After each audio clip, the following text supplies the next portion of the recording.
Sa pag-ikot ng kapalaran at pagdating ng mga pagkakataon, madalas ay hindi natin nakikita ang posibleng panganib na ating papasukin. Tulad na lang ng mag-asawang Yexel Sebastian at Mikey Agustin na nadiin sa mainit na kontrobersiya dahil sa di umano'y scam sa casino junket financing. Sa assessment ng mga pangyayari, matutuklasan natin ang maselang linya na naghihiwalay sa legal na casino junket financing at sa manipulasyon ng ilang mapagsamantala na ginagamit ito sa mga pyramiding schemes. In this article ay sisilipin natin ang buong konteksto ng mga nangyari, ang mekanismo ng casino junket financing at paano ito binabago ng ilang tao para maging isang pyramiding scheme. Kasama na ang mga hakbang na maaaring sundin para maiwasan ang pagiging biktima ng mga ganitong uri ng scam. On a legal aspect, ang casino junket financing ay isang sistema kung saan ang mga junket operators ay nagbibigay ng puhunan sa mga VIP players para makapaglaro sila sa mga casino. Sa Pilipinas, ang ganitong uri ng operasyon ay may kaakibat na regulasyon mula sa Philippine Amusement and Gaming Corporation o PAGCOR para tiyakin ang integridad at legalidad ng bawat transaksyon.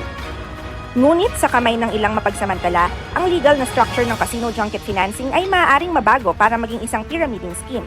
Sa ganitong setup, ang mga bagong investors ay inaakit na mag-invest at ang pera na ito ang ibinabayad sa mga naunang investors sa halip na mula sa tunay na kita ng kanilang negosyo. Sa paglipas ng oras, ang ganitong uri ng scheme ay tiyak na maguguho, na nagdudulot ng malaking pagkawala para sa mga huling sumali sa sistema. At ayon nga sa mga reports, ang mag-asawang Yexel at Mikey ay di umano'y nag-alok ng investment scheme sa ilalim ng casino junket financing. Ngunit ang mga pangako nilang balik investments ay hindi natupad.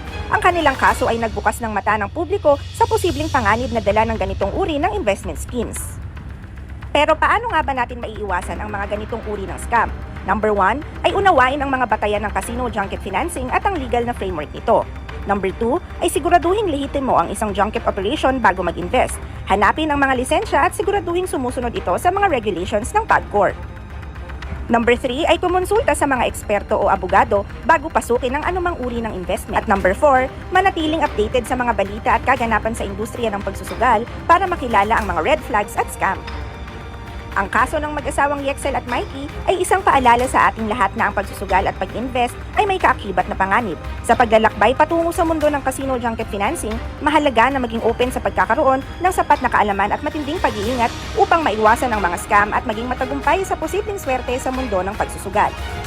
Sa paglalahad ng buong pangyayari at pagbibigay ng information hinggil sa casino junket financing at pyramiding schemes, we aim that this article will guide the public para maprotektahan ang inyong mga sarili laban sa mga potential na scams that may come in your way in the future.